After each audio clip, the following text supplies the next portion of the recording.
Well, on Sunday evenings we're going through Mark's Gospel, and last time we looked at chapter 8 and verses 22 to 33. We reached a turning point. For 8 chapters the message has been that Jesus is the Christ, he's the King. He's the King to end all kings. And by chapter 8 the disciples get it. There's Peter's confession. He asked them, "But who do you say that I am?" Peter answered, "You are the Christ." They get it. But if they see that he's the Christ, they don't yet see clearly. They're like our blind man we've just been reading about, who's healed in 2 stages. The disciples, by chapter 8, they're no longer blind, but neither do they see clearly. Remember the words of our blind man? I see men, but they look like trees walking. That's the disciples. They recognize that Jesus is the Christ, but they don't really get why he's come. And so when Jesus begins to explain why, that he's coming to put things right, to save the world, to establish his kingdom, but he's coming to do it in a way that has crossed nobody's mind, that he's come to suffer and to die. His language in verse 31 is very strong, isn't it? The Son of Man must suffer many things and be rejected by the elders and the chief priests and the scribes and be killed. That word must, it's a divine necessity. I must be killed. I must suffer and die. When Peter hears that, he says, "Lord, you got it all wrong." So they see that Jesus is the Christ, but they've yet to understand why the Christ has come and what the Christ has come to do. Just like our blind man who's healed in 2 stages, by chapter 8 they're at stage 1. They see he's the Christ, but they don't see clearly. And so for the next 8 chapters, Jesus will fully restore their sight. But if Jesus' words that he's the Christ and the Christ must suffer, if those words are shocking, what Jesus says next is no less shocking. Look at verse 34. "And he called to him the crowd with his disciples and said to them, 'If anyone would come after me, let him deny himself and take up his cross and follow me.'" Whatever happened to gentle Jesus, meek and mild? If the king is going to a cross, says Jesus, so are the disciples. If he has come to suffer and die, they too must suffer and die. What's true of the king, says Jesus, is true for his followers also. And it's shocking stuff. Following Jesus really is all or nothing. So please have chapter 8 and verses 34 and 38 open in front of you. And we have 3 points this evening. Point number 1 is all or nothing. What is authentic Christianity? Jesus puts it like this. He makes it very plain, doesn't hide it. He called to him the crowd with his disciples. He wants everyone to hear this. And he said to them, "If anyone would come after me, let him deny himself and take up his cross and follow me."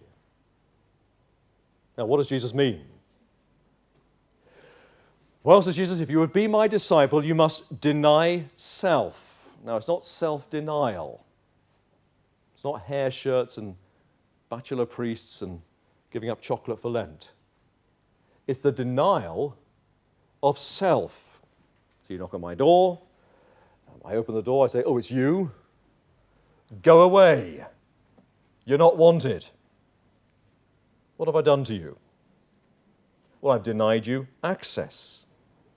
And every day of a believer's life, self comes knocking. Let me in. What about me? What about my interests, my concerns, my image, my wants? What about putting me first for a change? And says Jesus, if you're my disciple, every day I am to deny self. Oh, it's you. Go away. You're not wanted. See what Jesus is saying? He says, you are to refuse to make yourself the center of your thoughts, your plans, your life. Somebody else now rules. Self has been deposed. Christ now reigns. So it's not Jesus first and me second. It's not Jesus first and me fourth, fifth, 10th, 100th. Self is denied. Go away. Because anything less is giving in to self, and if I'm giving in to self, I won't be following Jesus, will I? It's all or nothing.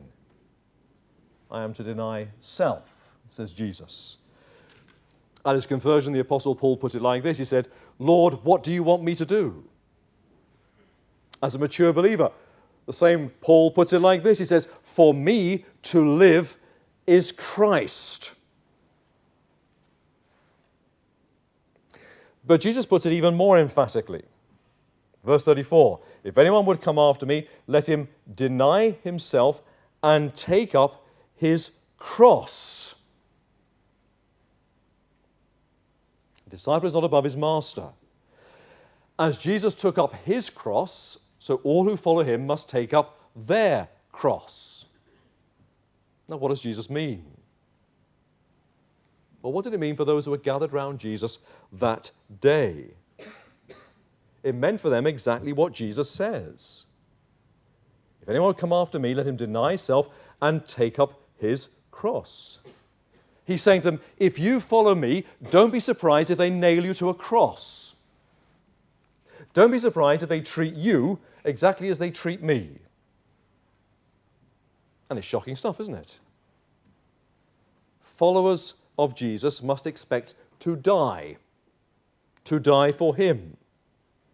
And so Jesus, if you have to die for me, then do it. Because following me is more important than your life.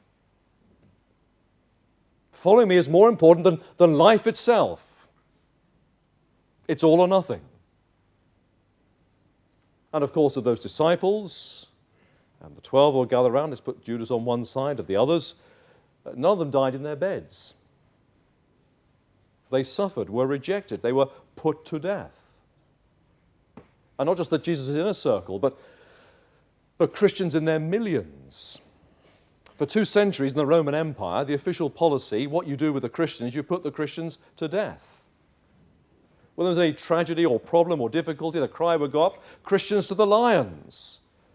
Because of any tragedy, it must be because our gods are angry. Our gods are angry because so many people are becoming Christians. How do we placate our gods? We throw the Christians to the lions. We put them to death.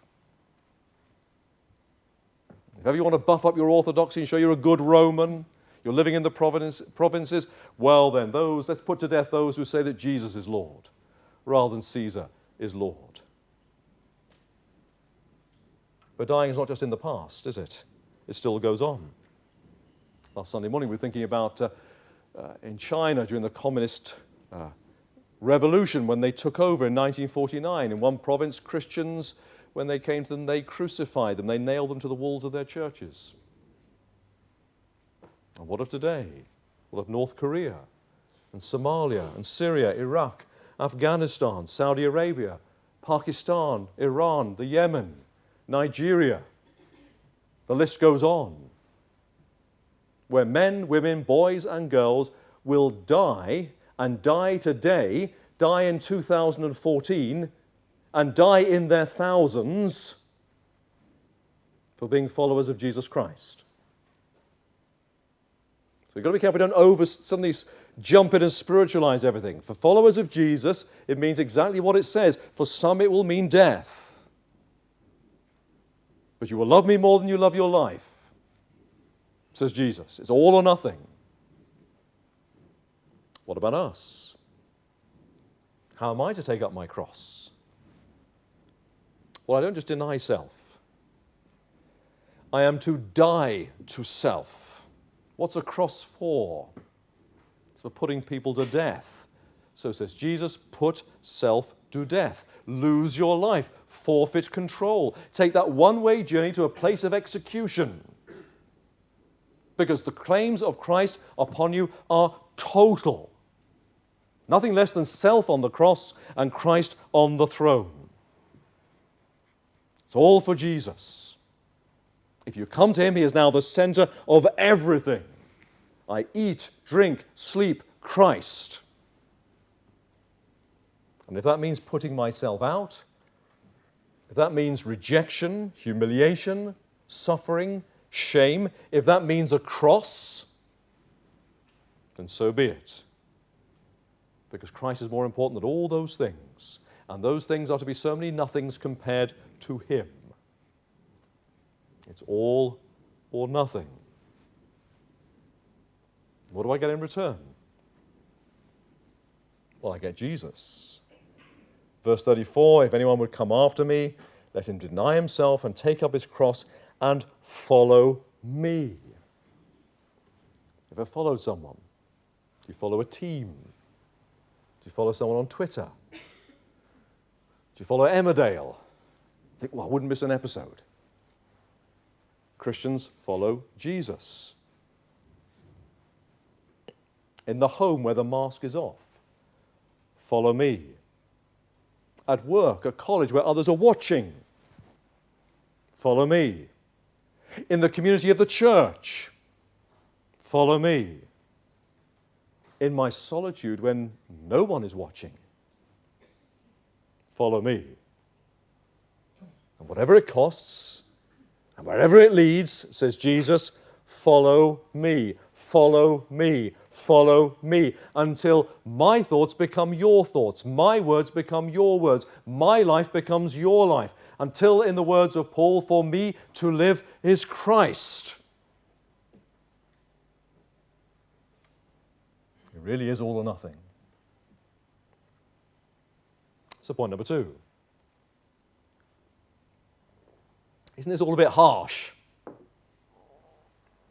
All or nothing. Are we saying that this is authentic Christianity? Is this the real thing?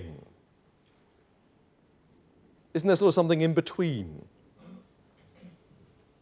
Can't I follow Jesus as long as he sort of keeps me out of trouble, and as long as he doesn't spoil things? Look at verse 35. For whoever would save his life will lose it. But whoever loses his life for my sake and the gospel's will save it.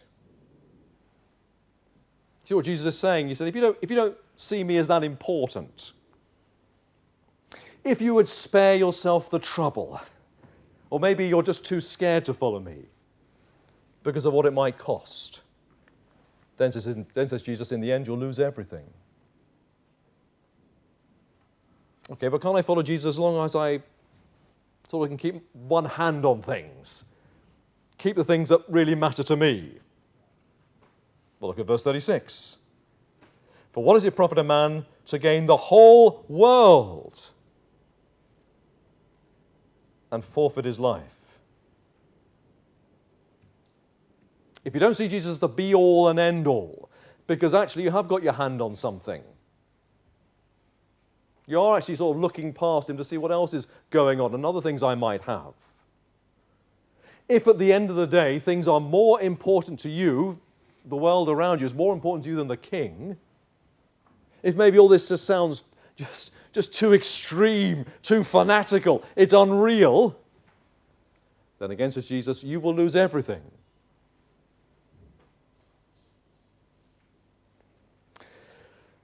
Man comes to sell you a savings policy. But you have a choice. He offers, there are 2 policies. The first comes with a sort of glossy brochure. There are celebrity endorsements. There are free shopping vouchers. And actually there's a free luxury holiday. And there are no fees. You think, oh boy, look at this. This is fantastic. I'm going to invest everything into this. But what's the question you've forgotten to ask? What sort of return do I get? So we better ask the question. You say, okay, fine. But what sort of return do I get? And the man looks at you very cheerfully and he says, oh, you get absolutely nothing. In fact, you lose everything. Your life, your soul, your all. For whoever would save his life will lose it. For what does it profit a man to gain the whole world and forfeit his life. Well, I better find out what that other policy is. And I look at it, there's no glossy brochure this time. And there are no celebrity endorsements, and there are certainly no freebies, not the sort that the other was offering. And yes, there's the cost. And actually, when I look at it, this one seems to be demanding blood. So I think, oh, well, I'm not going to go for that one. Well, then maybe I'll make a very small investment in this one. But again, what's the question I need to ask? What sort of return do I get? And this time the man looks at you solemnly in the eye, and he says, you get everything. With this policy, you receive eternal life. Whoever loses his life for my sake and the gospel's will save it. So which policy would you invest in? The one that looks so grand and glossy, but in the end you lose everything? Or the one where you gain everything in the end? Which one would you invest in? Which one are you investing in? Says Jesus, no small print. He says, know what you're getting into. Whoever would save his life will lose it. But whoever loses his life for my sake and the gospel's will save it. For what does it profit a man to gain the whole world and forfeit his life? See what Jesus is saying? He's saying, why lose everything? If I live for me, I refuse to deny self. It's all about me first. This Jesus, no chance. You're asking too much. Then says Jesus, I lose everything. And the loss is irreplaceable. It's a loss nothing can compensate, verse 37. For what can a man give in return for his life? To refuse to deny self, to take up my cross and follow Jesus because it looks too costly, says Jesus, is ultimately to lose everything. Irreplaceable, irreversible, irredeemable. There are Moses. He was once faced with the same choice. The writer of the Hebrews talks about it. This is what he says. Hebrews 11. By faith, Moses, when he was grown up, refused to be called the son of Pharaoh's daughter, choosing rather to be mistreated with the people of God than to enjoy the fleeting pleasures of sin. He considered the reproach of Christ greater wealth than the treasures of Egypt, for he was looking to the reward. So Moses, he gave up the life of a millionaire. Remember, Egypt is the superpower. Pharaoh reigns over Egypt. But he refused to be called the son of Pharaoh's daughter. He gave up the life of a millionaire, and he gave it up for a life of trouble, choosing rather to be mistreated with the people of God than to enjoy the fleeting pleasures of sin. With the whole world at his feet, he gave it away for a cross. He considered the reproach of Christ greater wealth than the treasures of Egypt. Now, why did he do it? Was Moses a fool? Should he have stuck with Pharaoh? Should he have said, I'm an adopted son, but actually, if I play my cards right, I could be the Pharaoh. I could be the next Pharaoh. I could rule over all of this. It could all be mine. Should he have stuck with Pharaoh? Well, where's Pharaoh now? He's in that other place. What are the treasures of Egypt now? Where are they? Well, somewhere in the British Museum. But they're no longer Pharaoh's. What about those pleasures? Moses could have had a playboy lifestyle, couldn't he? But those pleasures were going to have to come to an end someday. He couldn't enjoy them forever. A few fleeting years, enjoying some passing pleasures that would leave you defiled and at a loss. And then what? So Moses gave up that. But what did he give it up for? He considered the reproach of Christ greater wealth than the treasures of Egypt, for he was looking to the reward. What reward? eternal life. For whoever would save his life will lose it, but whoever loses his life for my sake and the gospel's will save it. And you look in a psalm like Psalm 16, where the man is coming to the end of his life. He's a believer, and he's looking to what he's got to look forward to. What have he got to look forward to? He says, in your presence there is fullness of joy, and at your right hand are pleasures, the pleasures of God, pleasures for evermore. You see, Moses did his sums. He wasn't stupid. He wasn't a fool. He worked it out. He did the arithmetic. For what does it profit a man if he gain the whole world? What if I have this Egypt? What if I am the king and ruling over it all? One day it's going to slip through my hands and I will lose everything. What does it profit a man if he gain the whole world and forfeit his life? And he thought, why lose everything? Think of Jim Elliot, multi-talented. He could have done anything, Jim Elliot. A brilliant man. But he apparently gave it all up for Christ, to take the gospel to the Orca Indians and to be martyred. But what did he say? He is no fool who gives up what he cannot keep to gain what he cannot lose. Look at verse 38. For whoever is ashamed of me and my words in this adulterous and sinful generation, of him the Son of Man will also be ashamed when he comes in the glory of his Father with his holy angels. Jesus is going to a cross, but beyond the cross. He'll rise from the dead. He'll ascend to heaven. He'll be crowned King of Kings, Lord of Lords.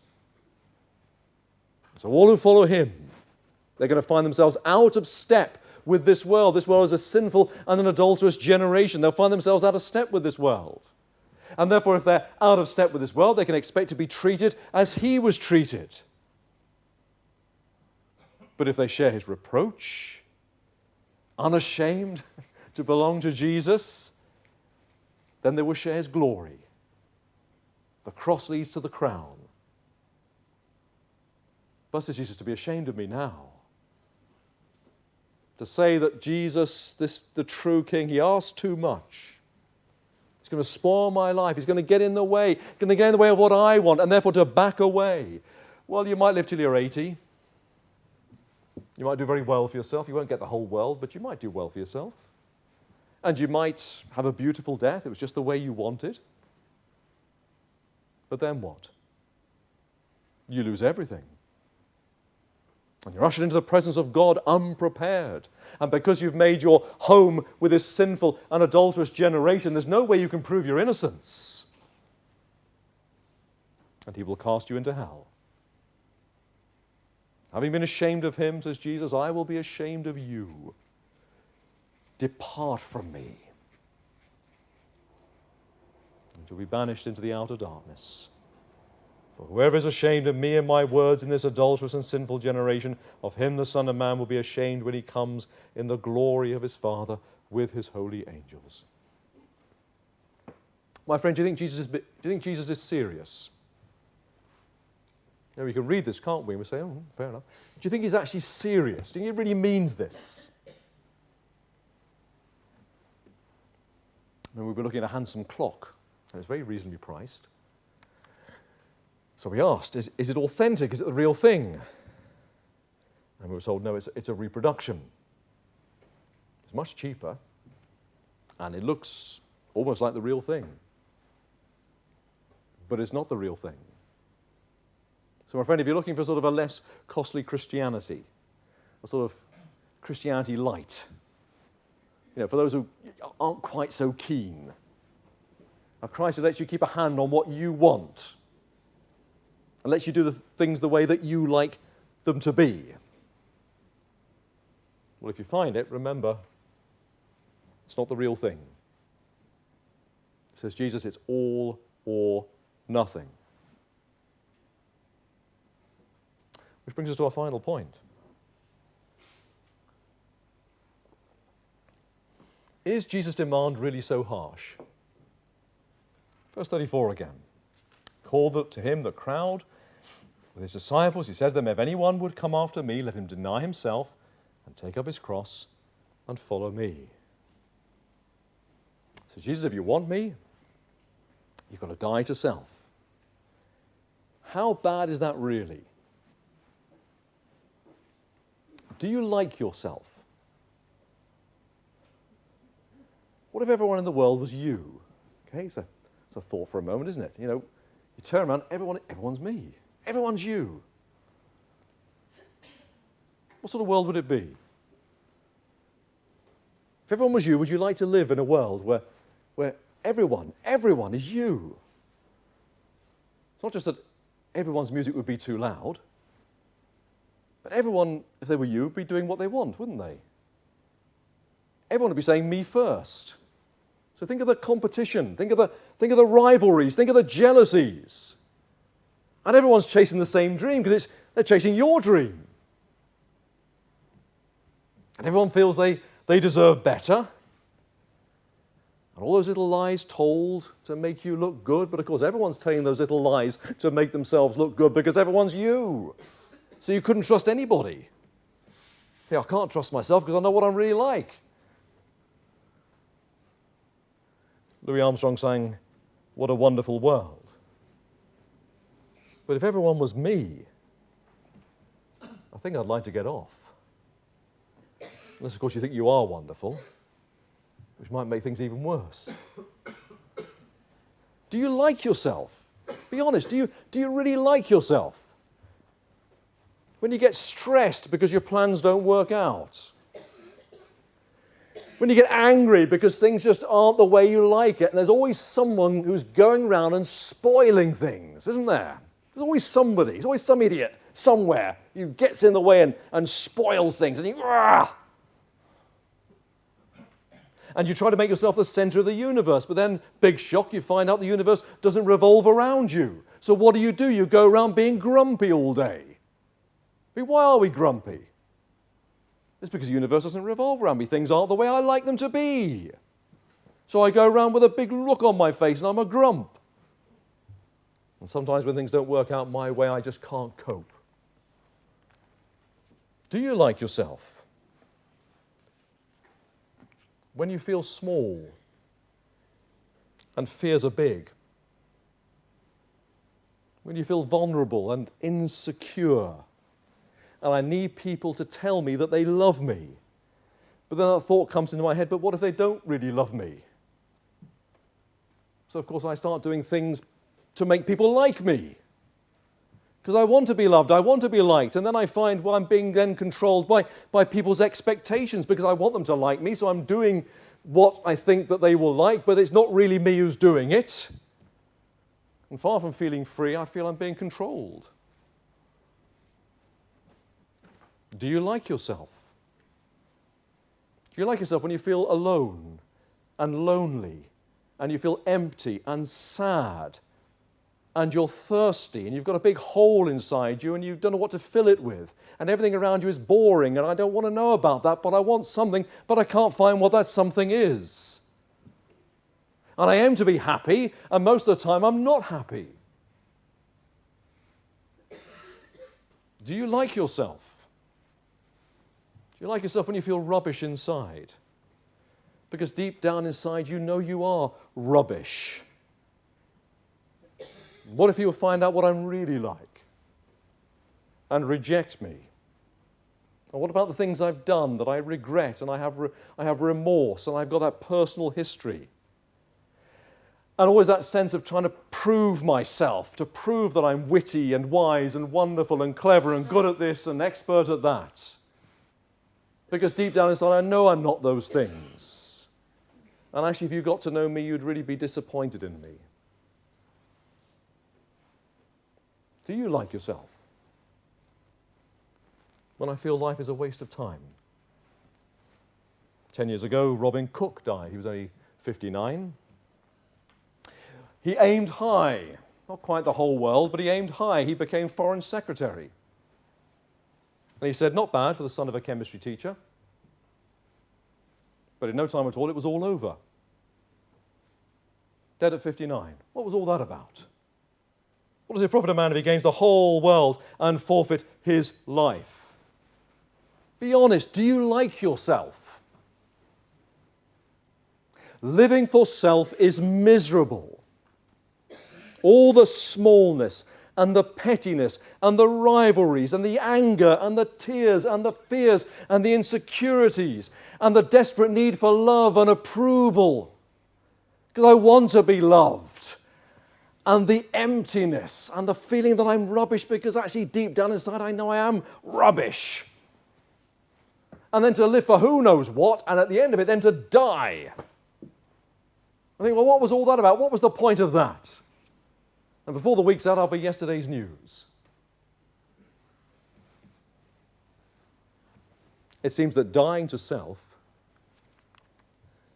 is a sweet release. Why don't Buddhist monks sing? Why do they have no tradition of music? It's because they have nothing to sing about. They say reality is a non-self. That to be free, you must realize that self doesn't exist. So all you can do is sit in silence. But, says Jesus, reality is death to self and following Him. So I come out of myself and into Christ. When I die to self, what I find is not nothingness, and I sit in silence. When I die to self, I find Jesus Christ. And that's why Christians sing. Because they found Him. The one who is altogether lovely. The King Himself. He is what I gain. And the King who loved me so much that He went to a cross. The Son of Man must suffer many things and be rejected and be killed.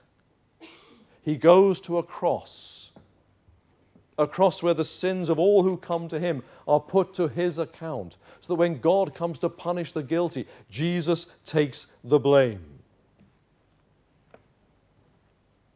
You see, Christians have faced up to the fact that they are rubbish. It's no good trying to prove I'm somebody special, that I'm somehow better than I really am. Sooner or later I'm going to be found out. They face up to the fact that they are rubbish, that there is no good in them, that they are sinners. But this is the wonderful thing. It is Jesus who loves sinners and loves them enough to come from the glory to die on the cross to save them from their sins and to change them. And so it's to Jesus that they come. They come out of themselves and into Christ. They surrender their lives to Him. And when they do, they find that His love is better than life itself. So I'd rather die enjoying His love than to live on without it. And they find that He is the one who accepts me just as I am, unconditionally, and loves me for who I am unconditionally. And they find in Christ all they ever wanted. And the taking up my cross, dying to self, is actually the birth pangs to real and unending joy. And that's why Christians sing. Because I've been forgiven. I've been changed. My life is now filled with Christ. And therefore it's a life that's full of light and joy. And at last, this Jesus, He will bring me to a heaven that is filled with music. Dying to self is not coming into nothingness. It's coming to Jesus Christ. And you know, the funny thing is, it's when I die to self that I find myself. Because it's Jesus who makes me alive.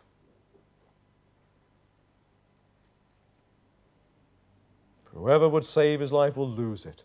But whoever loses his life for my sake and the gospel's will save it. My friend, as we close, are you stuck in yourself? You feel locked in. You're unable to rewrite your past. You're unable to rewrite your DNA. You can't change your situation. And you know you rubbish. There are those sins and the guilt, and you can't change things and you can't erase things. And you want things to change. You think so often something's got to change, but nothing ever changes because you don't change. You're still the same. You can't get out of yourself. And you can change the environment and change the scenery, but you can't change yourself. You're locked in. And it's a miserable life. And time's running out.